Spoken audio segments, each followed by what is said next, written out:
Did you realize, Randy, Yeah. and this is just a story I hear. I can't validate it because I'm not of the age to be able to validate it. But it seems Okay. that for older people, time goes by faster. Have you noticed that? I have. That's what I'm told. Yeah. Yeah. It does go by fast. In fact, we'll talk about that here a little bit later on about time passing by ever so quickly. But And before that, let's yeah. I may tell the story about why I'm wearing this bling on my nose too. It's pretty fashionable. I must say. So yeah, maybe you'll share that. Hey, I'll, Randy Wooden with Goodwill Industries of Northwest North Carolina, and as always, I run our professional center. So if you're a job hunter, whether here locally or elsewhere, and you'd like some help with your job search, we're free and certainly would be happy to try to help you get wherever it is that you want to go. But we get together a couple times every week here on a Monday, and also the big show on Wednesday, 11:55. We'll talk about that, share some tips, couple stories, and a little trivia on this date in history and all that stuff. But first, Teddy Burriss. yeah. So, Yeah. my business is Burriss Consulting. I don't really get into bar fights, and I'll explain that to you later. But Okay. what we do is we teach business professionals how to use LinkedIn as a business tool. We teach corporations, teams of people. We do webinars, a few seminars, a lot of one-on-one coaching. Just Google Teddy Burriss and it'll absolutely freak you out. So, but Randy's right. I mean, for us, we get together a couple times a week, we make a little noise, laugh a little bit, and we bring some really cool people to conversations.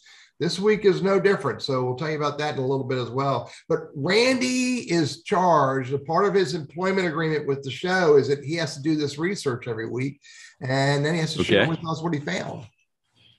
Yeah, the crack research staff of me come up with births, deaths, and famous events, and actually a little bit of trivia and something that just struck me as funny. I got to tell you, we'll have a little fun with that in a minute. But births on this date, a handful of people actually that we've heard of for various or nefarious reasons. Machine Gun Kelly. Remember the gangster Machine Gun Kelly? His first name was George, or Giorgio Barnes was his last name. Born on this date, 1895. Red Skelton, comedian. Oh, I love Red Skelton. Remember Red Skelton? Yeah, 1913 he was born. Nelson Mandela, born on this date in 1918. John Glenn. I used to live in Ohio.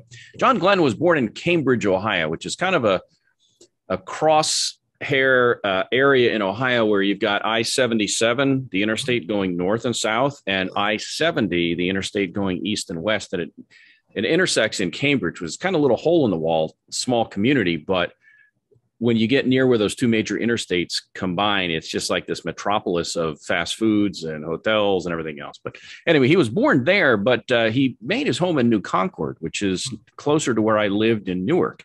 And it's kind of like his hometown, if you will. But anyway, he was born on this date. He was the first American to orbit the Earth, by the way. And of course, went on to be a U.S. senator and passed away. But he was born in 1921. And Richard Branson, Richard Branson, born in the state in 1950. Now, we talked Machine Gun Kelly. Well, guess what? He liked this date so much. Not only was he born on this day, but he also died on this day. And you know what? He died of a heart attack. You would have thought somebody gunned him down because, well, he's Machine Gun Kelly. Yeah. But you'd be wrong. He had a heart attack. Man.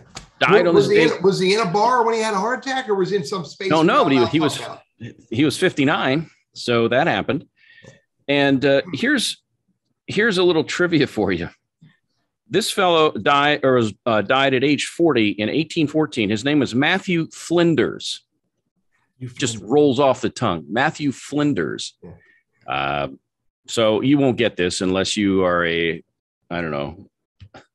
naval expert. But this fellow he created flippers. Flippers. Yeah, no, Flinders, but it was close. Nice try, though.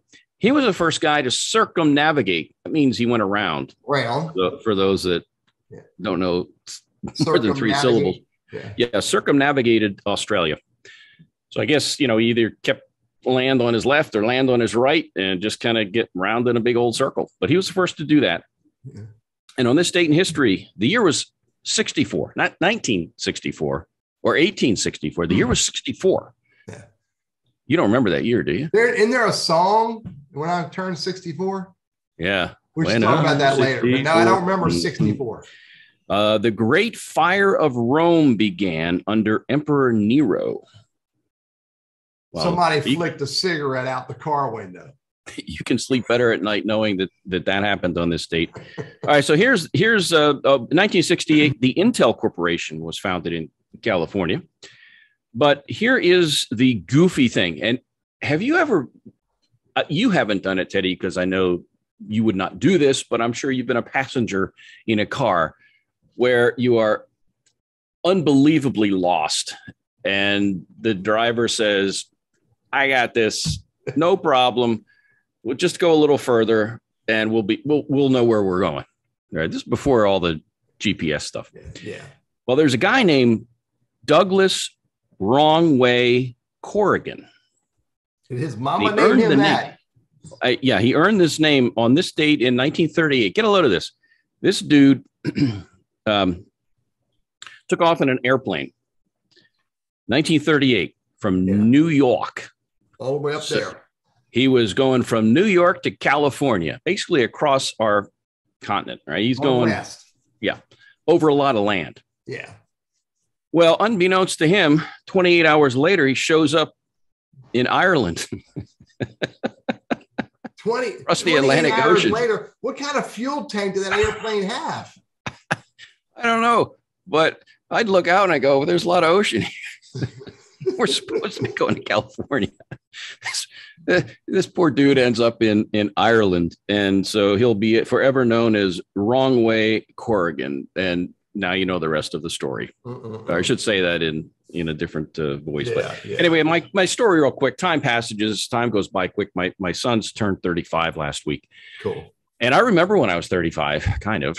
It's been a while. But anyway, just the whole thought that as we age, time does tend to slip by a little quicker. And that's even what one of my sons had said was, wow, these years seem to go by so quickly. Yeah. And you stop and think about it. If you're 35 years old, what does that make it? 16, 17 years out of high school. Yeah. By now it's almost not quite, but half your life. And so time flies. Enjoy the time that you have. And, it's precious. We don't have it in an unlimited amount. Yeah. So that's that.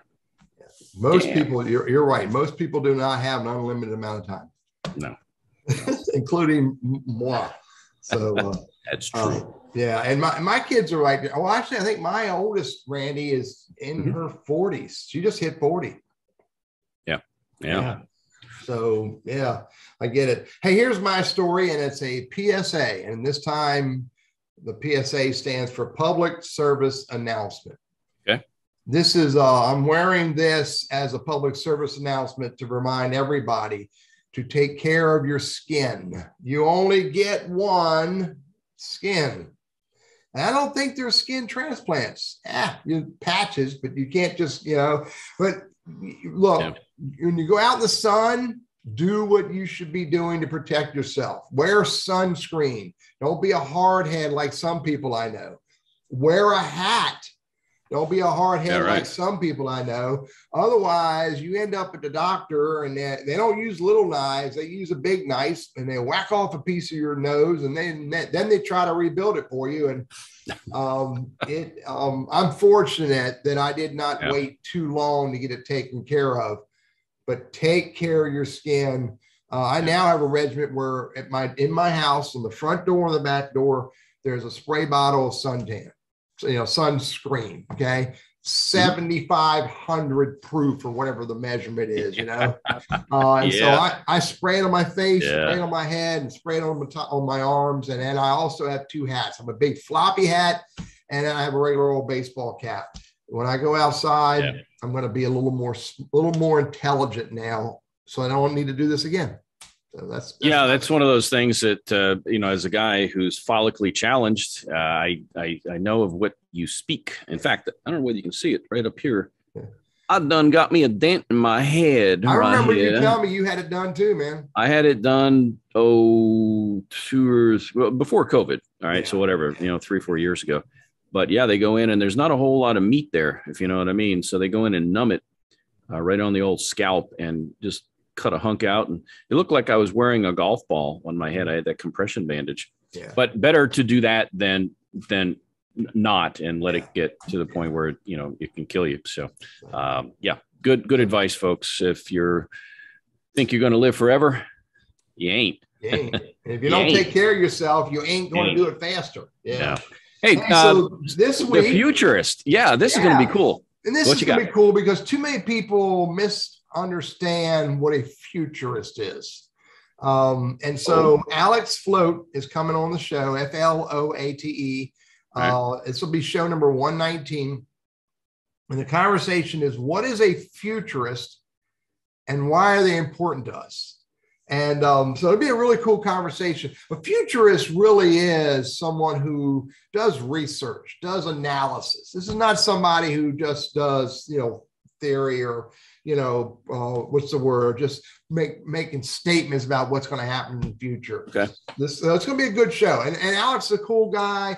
You'll have a lot of fun in this conversation as he talks about what is a futurist and, what does this mean to me? So join us. It's every Wednesday. It's a couple days from now, right around the corner, 11:55 a.m. You can join us in the green room. Ask us any questions before we go live at the top of the hour, noon every Wednesday. Yeah.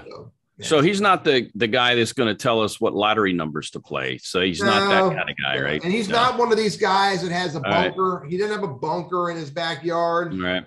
That's not what he's all about. That's really not what real futurists are all about. Yeah, it'll be interesting to see, and it would be interesting to have that put in a little time capsule and be able to open that up in 50 or 100 years to see how much of that's actually come to fruition. Yeah. So there's that. Hey, we had a good guest last week. Lita Citron was on. She'd been here, one or two other times, and all about personal branding, controlling the narrative, and that kind of a thing. And this, I guess, in this day and age, or my tip anyway, is that social media allows us a megaphone to spread good, bad, or indifferent worldwide. We have that ability, and with great power comes great responsibility. And I don't always exercise it, but I try to do a pretty good job of it.